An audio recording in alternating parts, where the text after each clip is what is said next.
እስከ መቼስ ሽልጦ እየተበላ ይኖራል? የድህነታችን እኮ አንዱ ትልቁ ማሳያ እኮ ሽልጦ መመገባችን እኮ ነው። ቁርስ፣ ምሳ፣ እራት ሽልጦ። አዘንኩ በጣም። ዮና ኮሜዲን ኬ አፋን አማርኛ ቆፋዳ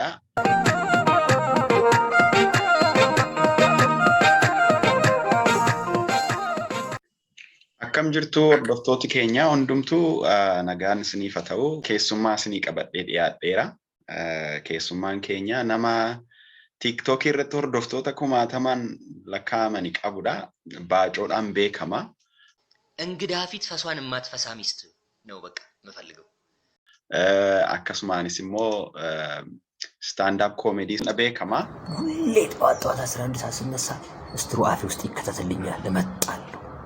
ዛሬ የማንጎ ከመጠጥኩ ነገ ደግሞ የአናናስ ነው የሚያስመጥጡኝ። ፊት ለምን ነው የጠራው ዴቪዬ? ጁስ ነው ያጠጣ ምጥጥ ነው በቃ። ዳዊት በገነጋን ድፍቴ በገነጋን ነው ኤግደኒ ኮሌጋ የሮኬ ናፍላቴ አስረት ያቹ ኬፍ ጉዳ ገለቶሚ ሜ ዳዊት ኤሰት ዳለቴ ኤሰት ጉደቴ ሜ ከነራቴ ያጀልቀም ያው ዳዊት የትም ጀደማም ነሞኒ ሶሻል ሚዲያ ረቲ ዴቭ ሳክስ ጀዱ ያው ኢቲሜራኒ የሮንዱማን እንዱበዳ አምቦ ዳለቴ ጉደዴ አጭማን በረዴ ከኑመድ አምቦዳ በከደሉ ተብሎ ቶሌጋ ወራ ቄሮ አምቦ የቹዳ ወራ ቄሮ አምቦቲ ወራ ጀግኑማ ቤከማኒ ቶሌጋ ባይ ጋሪዳ yaadi akkasittiin baacuun kun yoomsi jalqabe ijoollummaatti moo erga guddattee moo yeroo akkamiidha kan baacuutti galuu dandeesse?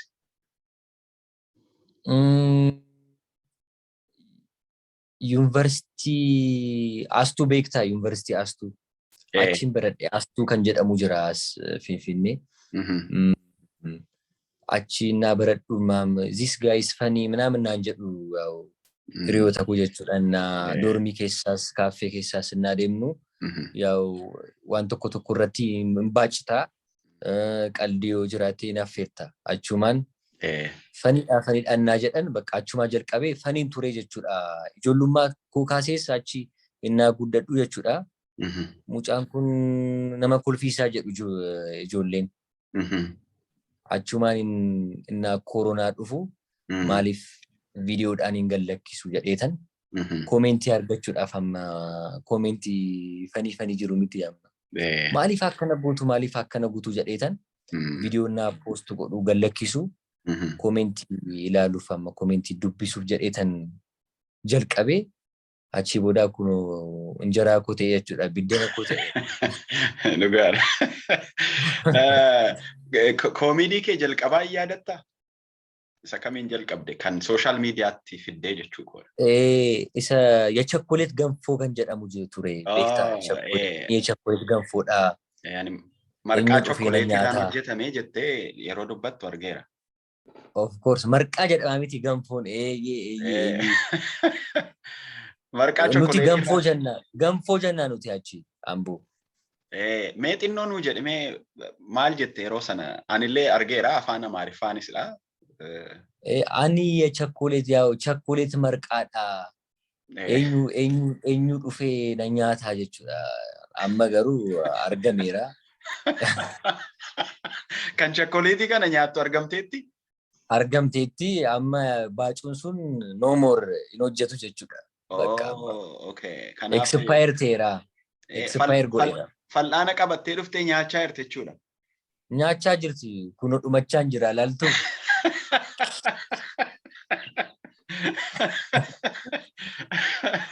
Yeroo akkam fixee akkasitti? Eeyyee amma isatu na yaadeessaa jira beektaa na yaadeechisaa jira isatu. Tole gabaa baay'ee fluent miti amma baay'ee fluent miti afaan Oromoo sorry. Haga kana iyyuu dubbachuu danda'uun kee fedha isaa qabaachuun keeyyuu ani kanaafan si waame afaan Oromoo beeka waan ta'eef mee ofuma isaa haa ibsu jedhee man si affeere. Gaaffii keenyatti fufna. Egaa afaan Oromoo xinnaatiyyuu malee dubbatta. Garuu haga yoonaa koomediin kee afaan Amaariffa qofaadha. Afaan Oromoodhaan hojjechuuf yaada qabdaa gara fuulduraatti? Yes, yaadan qaba. yaadan qaba. Beektaa amma gaaf tokko nan barreessa afaan Oromootis komeedii nan barreessa garuu amma fluent miti kanaafu yoo baacuun calqabee yookaan komeedii afaan Oromoodhaan yoo jalqabe namoonni kontekstii alaa ilaaluu dandeessu. Amma mucaan kun maaliif afaan keenya irratti qalladaa wanti kana jira jalqabee tan ilaaleera feedback እና garuu nan barreessaa gara fuulduraa baay'ee amma barachaan jira jaartii koo yaa'u haadha manaa koo afaan Oromoo beekti isheen? Ishiin sambuutuudhaan abarsiisaa jirti barachaan jiraanis. እና qaba yaada qaba gara fuulduraaf afaan Oromoodhaan hojjechuuf yaada qaba nan hojjedhaas. Ammas barreessaan jira fooyyeffachaa deemaanni rakkinaan qabu. Okay. Mee baacoo xinnoo tokko kan nu jettu komeedii barbaachisaadha amma biyya alaatti beektaa miti stand up comedian jedhaman. It is a serious art form. Afaan Amaaraa keessas jira garuu afaan Oromoo keessaa baacuu sirumayyuu hin jiru jechuu dandeessa beektaa. Amma namoonni innaa dhufan innaa baacuu jalqaban innaa komeedii hojjetan gargaaruu qabna, goobas jechuu qabna, jabaadha jechuu qabna. Maaliif haaraadha beektaa haaraadha. Sirriidha. Mee Kaalcharisaas hin jiru. Kan fakkeenya siif ta'e eenyudha warra biyya alaa keessaati? Dave Chappelle nan jaaladha. Dave Chappelle.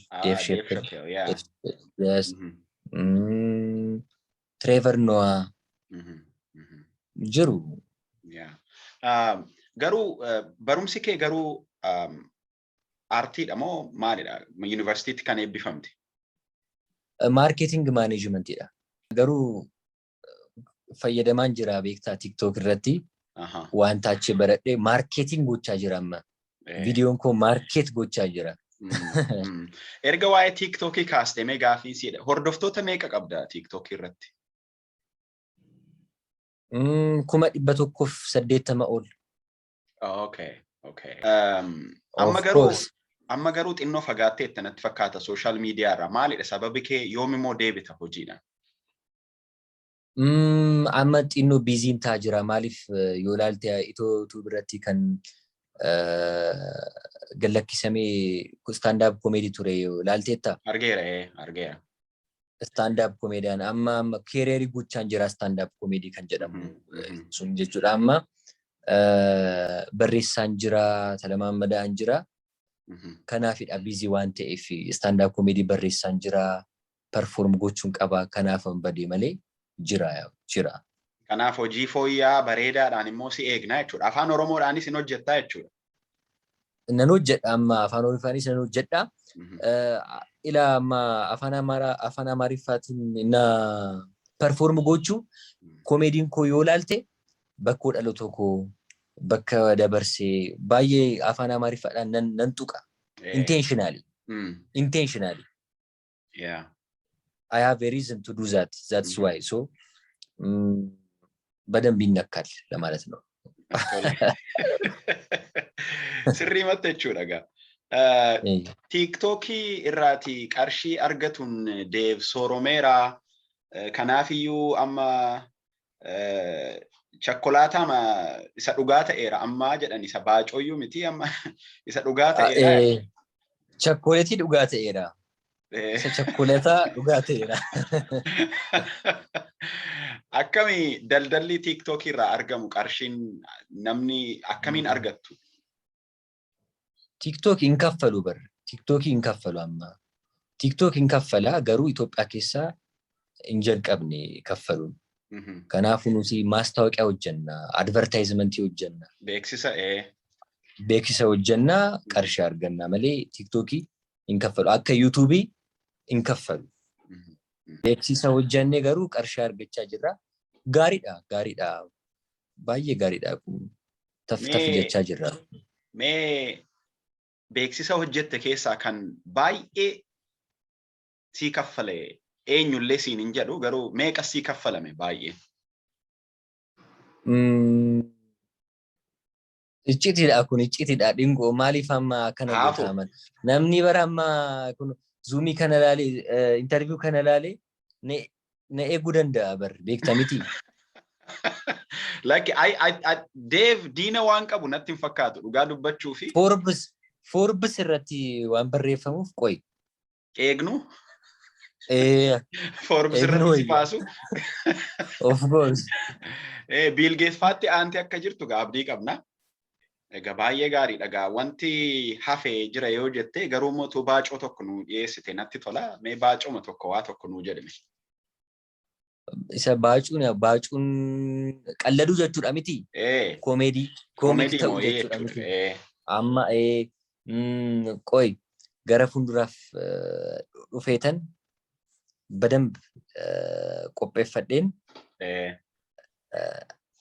nan baaca. Tole egaa. Waadaa galteettaa gara fuulduraatti yeroo waa qopheessitu irra deebinee immoo siyaasa ofsiisna. Egaa hagasitti immoo hafe kan jettu yoo jiraate komii sooshaal miidiyaa irratti sirratti dhiyaachaa jiruu fi waan adda addaa deebii laattu yoo qabaatte amma yeroo isaa sii kenna. Yaa namoonni baay'ee maal jedhu amma Deev afaan Oromoo beekaa garuu hin dubbatu yookaan hin qaana'aa jedhu. Garuu sirrii miti kun maaliif kunoo dhageessaa jirta nan yaalaan jira ijoollummaa koo maaliif afaan Amaariffaa mana barumsaa afaan Amaariffaa keessa waan baradhe baay'ee fluent miti garuu yuunivarsiitiin naa galu mucaan Dalasaa kan jedhamu ture achi mucaa Wallaggaa jechuudha. Inni isatu na barsiise isatu baay'ee na barsiise afaan Oromoo. Beekta amma regret nan godha amma yoo ijoollummaa kaasee yoo baradhe jedhee na regret godha. Amma barachaan jira nan fooyyeffadha baacuus jedhee artist jedhee afaan Oromoodhaan gara fuulduraaf qopheeffachuuf I have the courage the interest በቃ I will make it ለማለት ነው. Artistoota afaan Oromoo dubbatanii keessattis qooda fudhachuu ni dandeessa jedhee yaada. TikTok irratti namoonni baay'ee jiru amma namoonni baay'ee dhufaa jiru aartii afaan Oromoo aartii Oromoo kan irratti hojjechaa kan jiran ijoollee baay'ee jiru. Nan hojjedha homaa rakkinaan qabu. Egaa baay'ee galatoomi Dave Sachs egaa afaan Oromoodhaan Sachs jedhu kana taa'ee yeroo yaadu maaltu naa dhufe beektaa? Afaan Oromoodhaan dhaloota kootti buufaasaa buufee jedhu jechuun yeroo namni jiramanii of tuulu waan hin qabne qaba yeroo jedhu waan hin taane ta'eera yeroo jedhu jechuudha. Inni buufaasaa buufee jedhu egaa gara fuulduraatti dhuftee akka buufaa kee nuu buuftu.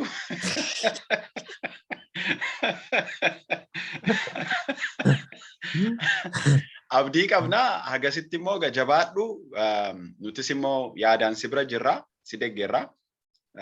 Egaa ammaaf guddaa galatoomi Deev. Anis dinqoo waan kootuu waan jedhu qabdaa jettee waan naaffarteef baay'ee galatoomi. Tole egaa guddaa ulfaadhu. Egaa warri dhageessanii kunoo dhageessaniitu Deev afaan Oromoo ni dubbataa. Gara fuulduraatti immoo hojii afaan Oromoodhaan nan dhufa jedheera.